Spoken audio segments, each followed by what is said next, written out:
Hi guys, welcome back to my channel. Don't forget to like, share, subscribe, all the good stuff. Thumbs up, thumbs down. Today we're gonna go into two robbers who thinks it's a good idea to try and rob people and then pays the ultimate price. So let's get into it. Robber strangled woman on her doorstep whilst trying to steal a £1,000 ring. Andrew Jacob, 31, conducted 3 robberies in the Pontypridd, Cardiff and Bristol and was assisted by the Tony Pace, 27, in the Cardiff robbery. Andrew Jacobs, left, 31, committed 3 robberies in Pontypridd, Cardiff and Bristol, while Tony Pace contributed to the Cardiff robbery. A robber who targeted people selling expensive items on Gumtree strangled a woman in her doorway as he attempted to steal a diamond ring worth £1,000. Now, see, this is just crazy. £1,000, you take that to any pawn shop, you are going to be lucky to get £250, £300. Like, what's wrong with you? Christ. Andrew Jacobs, 31, assaulted Sarah Isaac at her home in Pontypridd on November 24th last year while her teenage daughter was upstairs. Oh my God, she probably shit herself, because I'd be fighting him. No ifs, buts or maybes. He also stole a Rolex watch worth £6,000 after threatening Gareth Coates with a knife at his home in Cardiff on September the 3rd last year, and an iPhone with 650 from a man in Bristol on August the 21st last year in a similar robbery. Now, see, this is just crazy to me. Like, why? Okay, altogether, that's what, 7,500, right? You're not going to get anywhere near that if you sell them at pawn shops. You're going to get, what, 200 quid for the phone, 200, 300 quid for the ring, and you're going to get £2,000 if you're lucky. So you're not even going to get £3,000. What a waste. Professional boxer Tony Pace, 27, was also involved in the Cardiff robbery and found guilty following a trial. A sentencing hearing at Cardiff Crown Court heard Jacobs attended the home of Miss Isaac after responding to a Gumtree advert for her sale of a diamond ring. Prosecution Paul Hewitt said the defendant asked the victim about her living arrangements prior to meeting, which took place around 2:40 p.m. What a scuzzball. You literally messaged her and probably was like, oh, is your husband going to be around? Is it going to be you? You scuzzball. Upon answering the door, Miss Isaac was confronted by a man who said, "Give me the effing ring," before he moved forward and put his foot through the doorway. Miss Isaac attempted to push the door shut, but Jacobs grabbed hold of her throat and began to squeeze, leaving the victim feeling terrified and petrified. I've no words. Honest to God. The victim said that she was determined not to let the defendant into her home. After a brief struggle, he left the property and ran off like a big wuss that he is. Police were called and DNA samples from Miss Isaac's neck was tracked back to Jacob, who was subsequently arrested. In a victim personal statement read out by the court by Mr. Hewitt, the victim said, "I had to physically fight him in my hallway to stop him from getting into my home. I'm 5'4". Oh, she's tiny. But this man was bigger and much stronger than me. I had my daughter in the house. I was determined he was not getting in. I had no idea what he was capable of. I just imagine her, like, thinking, if he gets in, he's going to get to my daughter. Like, what could he do? She don't know. Like, is he there just to rob a ring, or is he there to rob something else? No.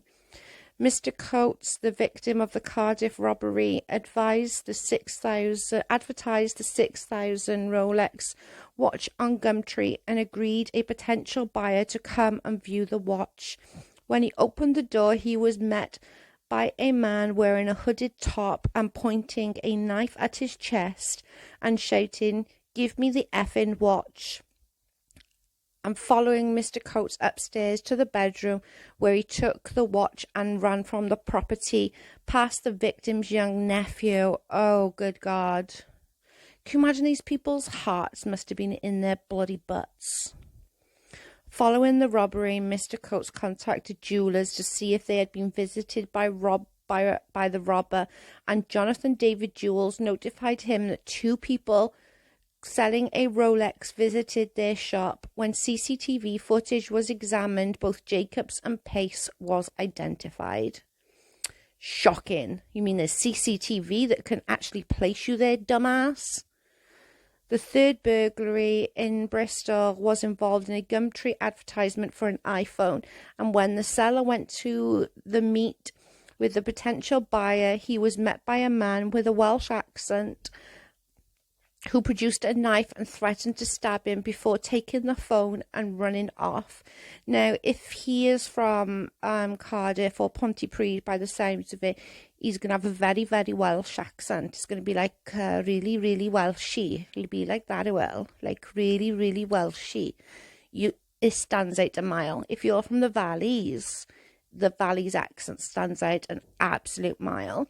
The man was caught on CCTV and was later identified as Jacobs of Fossier Drive, Kincoed, Cardiff. Okay, he's from Cardiff. He'll have a less of a Valleys accent, but still quite Welshy. Pleaded guilty to 2 counts of robbery and 1 count of assault with intent to rob. Pace of Tremwagath Landry denied robbery in relation to the Cardiff incident, was found guilty at court on Thursday. Now, why didn't he just admit it? You're on CCTV, dude. Like, you're on CCTV in a jeweller's trying to sell something that you just robbed. Jacob's barrister, Hassim, I'm so going to screw this name up, said his client gambling debts and cocaine addiction led him to these offences, and he described Pace as the director and so-called brains behind the Cardiff robbery. Okay, so if he was the brains behind the Cardiff robbery, what about the other robberies? What about the other 2 that you were alone? The Pontypridd one, you were alone. The Bristol one, you were alone.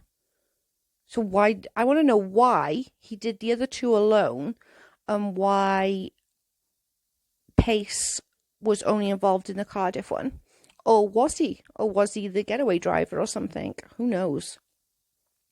He said his dependent was ashamed of his actions and his partner was expecting their second child in December. So your kids now, your second child is going to come and have no father for what, 10 years? Probably. I don't know. I'll get on with reading it, and then maybe if I stopped like chatting and I could actually read it, we'd find out. Barrister David Leffley disputed that his client was the ringleader and told the court he had become part of that which Jacobs did as a result of the later owing his money. Okay, so he's trying to say that I owed Jacobs money, so I had to do something. Sentencing Jacobs recorded Greg Bull, QC. It's a mark of the case that all 3 of your victims were all people who advertised on Gumtree. They were innocent members of the public who deserved to be dealt with honestly. You went to the homes or visited them in public areas with a knife, used threats and violence in order to steal high-value items. Addressing Pace, recording Bull said he had taken Jacob to the home of the Cardiff robbery and had no shadow of a doubt the defendant knew what was going to happen. Sorry, kiddo, I agree. He added, "You have shown not a shred of remorse and told lie after lie to the jury who rejected your account as I do." Jacob, oh my goodness, Jacob was jailed for 12 years and 5 months, and Pace was jailed for 7 years, 9 months. Seriously, so all of that, was that really worth it, boys? Like, in reality, was that worth it? You just stole, what, 7.5 grand's worth of stuff. You're not going to get anywhere near the 7.5 grand back. You're going to get, I'm being generous at 3 grand, okay? So you're going to get 3 grand back for 12 years and what, nigh on 8 years? Is that really worth it to you? Because that wouldn't be worth it to me. That Jacob's got a kid due into September and December for the next, what, 9, 10 years? 8 years? Your kid's not going to have a dad. And Pace, you're literally 7 years and 9 months. So for the next 6 years, you're going to be banged up. For what? For one robbery of a 6 grand watch? I don't care what you say about how much you owed him. Nothing would make me want to do that. Get a freaking job. Go and ask your parents. Go and find the money somewhere else. You didn't have to do that. That's bollocks. I'm sorry, but no. Nope. Go into somebody's house and robbing them like that is such a pussy move. Nah. Nope. That's just such an invasion of their privacy and making them scared in the place that they're supposed to feel the most comfort, you know? That's just so wrong on so many levels. God dang it. Just wow. Is that really worth it? Like, to me, that's just not worth it. You are going to be in jail for the next 12.5 years and 7 years and 9 months for what, 7.5 grand's worth of products? Like, that's just crazy to me. That's just crazy. Your children and parents are probably so upset. For what? Some of these boys I will never ever understand. I don't get it. I don't understand it. It just seems like such a waste. Anyway, thanks for watching. Hope you enjoyed. Don't forget to give the video a thumbs up, write a comment, and I will catch you on the next one. Bye, guys.